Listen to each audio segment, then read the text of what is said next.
Hello everyone and welcome to Rex Bricks. Today we're taking a look at probably the most overpriced LEGO set of 2025. The Clone Turbo Tank, also known as the Juggernaut. This is LEGO Star Wars set 75413 and you will get 813 pieces for a price tag of $160. And they recommend this for 9+. And I don't know what 9-year-old is going to be able to afford this piece of junk. All that said, let's look into the minifigs right away. First minifigure we'll be looking at is the Battle Droid, and you get 3 of them in the set, and to be honest, they're not that great. It's the same Battle Droid we've been seeing for probably the past 25 years now, and I don't like it. It's just a cheap penny thrown for LEGO. Battle Droids nowadays, we just get too many of them. In fact, into the bag they go. I mean, we got Battle Droids since 1999, and they're just... I'm getting annoyed. I got a whole bag of these things, so let's get into the actual minifigures you get in the set.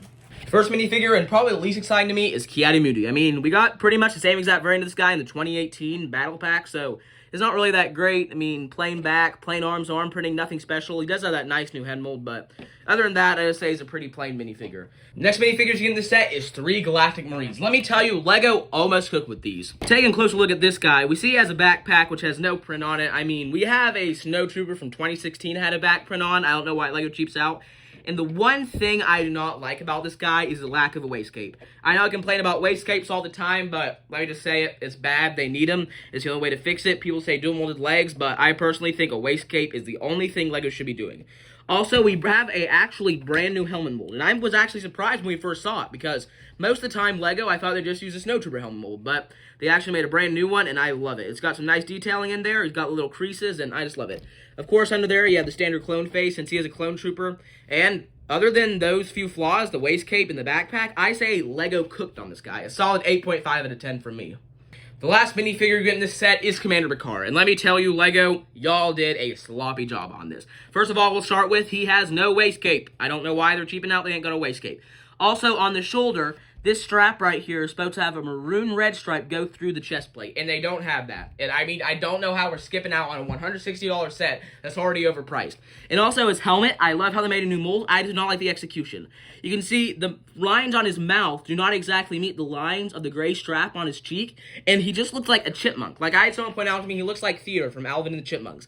And to that, I have to say I agree with y'all. He's got some nice detailing on the front, and the back, it's just plain boring.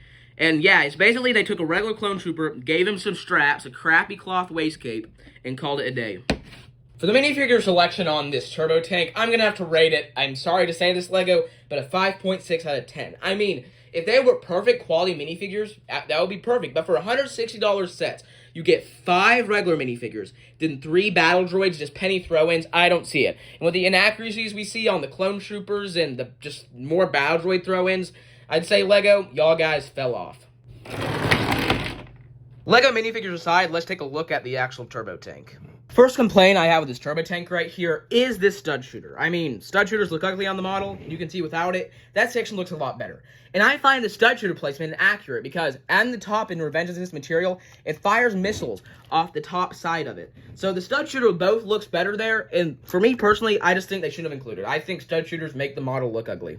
Starting off with the front of the turbo tank, I do not think it looks that great. I mean, we're missing some floodlight details down here, cannons that we saw in the prior models. I mean, look at the 2016 version and the 2010 version. They have those details. Even 2005, 20 years ago. And we still can't get accurate detailing on there. I mean, LEGO Star Wars has just really fallen off. So the way it's to get inside to get the cockpit is you open these flaps right here and you open that. But oh wait, there's a problem. And if you want to open this front panel right here all the way, you're going to have to move this thing on up to make it open actually decent. And I know it's a nitpick, but I personally do not like that. You have to move things around your turbo tank just to access the front door. I mean, I don't get what LEGO's doing, and the thing is, models were good before this. Now that they're downsized, they just look ugly, and you gotta do anything before you can even lift this hatch halfway up. If you take a closer look in there, there's the hatch for you. You just gotta take a minifigure, sit him down the seat, and he's got a really oversized control panel. I don't think that's accurate to Universe. LEGO just put a really big control panel. That's how your minifig looks sitting down the seat, and yep, that's the front of the turbo tank for you. If you take a side look at the paneling of the turbo tank, you can see right here we use a Harry Potter 1 piece. I really like the use of there. And we got a little dome thing with some nice greebling. Just take that stud shooter off, and you got a pretty good side of the turbo tank.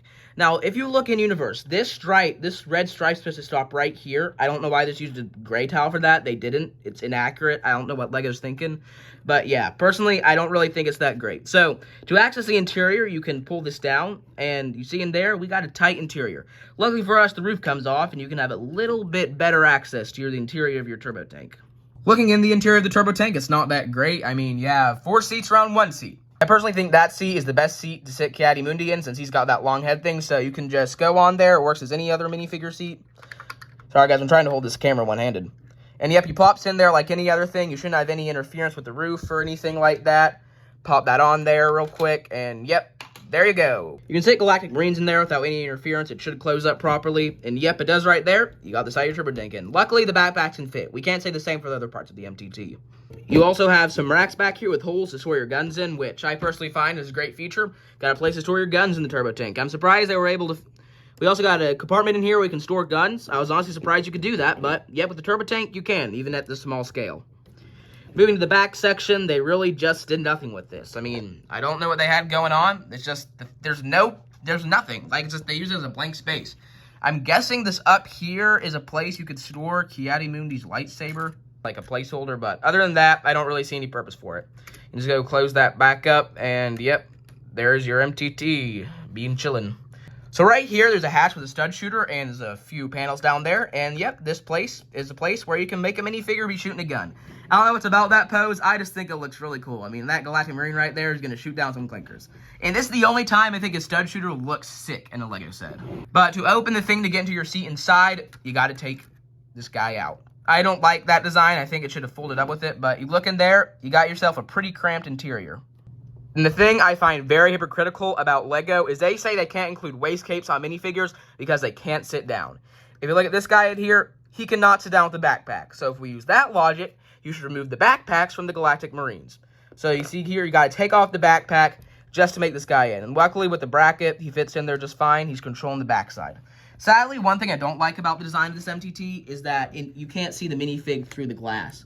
That was a cool thing. The other MTTs, I guess, they didn't have the right parts on such a small scale. Looking at the midsection of this turbo tank, I would say it's pretty great. We have flaps right here, which I personally think it closes off perfectly. It's a perfect shaping right here for the design. And also here, you got some greebling on the side. Nothing really that special. Had to put it in. And on the top, you have some nice running lines detailing it. Now, the one part I do not like about it is the gaps back here. Because of this wall panel, it uses a nice sticker and windshield. But the gaps are just atrocious. I mean, look at that. You cannot tell me that is good. I mean, the gaps are just a really low point of the set. Then, of course, you do have the little twin guns down here. Nothing really that special.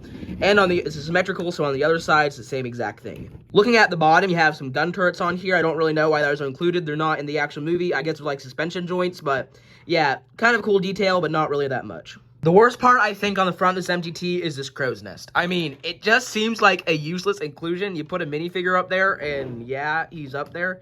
Not really anything too spectacular, and like, one thing I don't like is that it doesn't have a stopper. You can just pull it right on out, and I don't get that. Other MTTs had a stopper.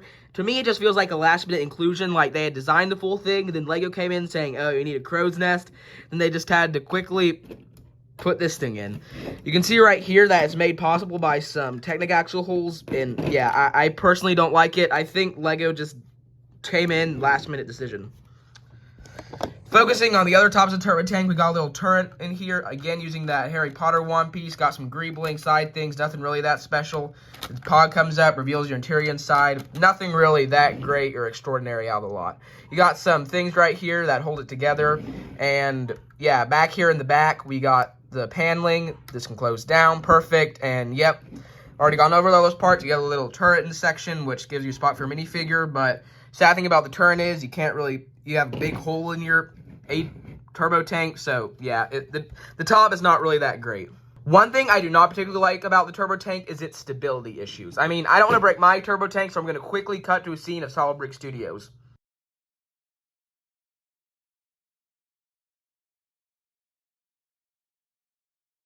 Yeah, you can see this thing is pretty fragile, and I would not recommend it picking up like that. It's just a fragile piece of junk, in my opinion.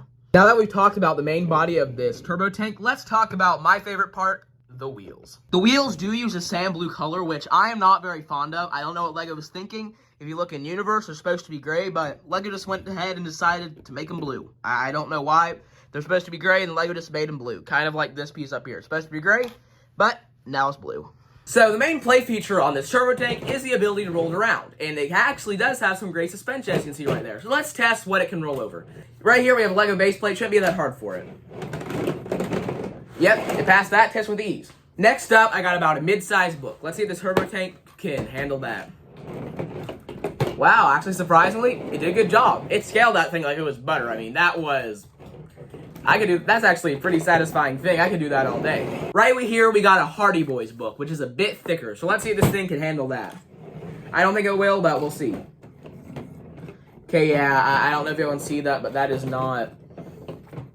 Yeah, it can't handle a Hardy Boys book. So I'd say this thickness about right here is the limit. But still, that's pretty good for a LEGO set that's supposed to be with reels. But again, that's just the intended feature. I would like it to do over more big stuff, but at this downside scale, I don't think you could really pack that much into it. The question this review should have answered for you is, should you pick up this set for $160? And to that, I say no. I mean, it's a pretty great set. We saw the play features, but with all the minifigure inaccuracies, this small turbo tank, I mean, I would definitely not recommend this. I would not pay $1 over $120 for this. This is just an overpriced piece of junk. So, yeah, as for my final thoughts, do not go out and buy this LEGO set first unless you're a diehard LEGO Star Wars fan. If you're just an average kid like me, don't do it. The only reason I got it was because I could have got it early and to get this review out before it even released. So, yep, I would not, in any circumstance, recommend buying this set for full price. Unless you got to get it or you're a Galactic Marine fanboy. With all that said, Rex Bricks is out.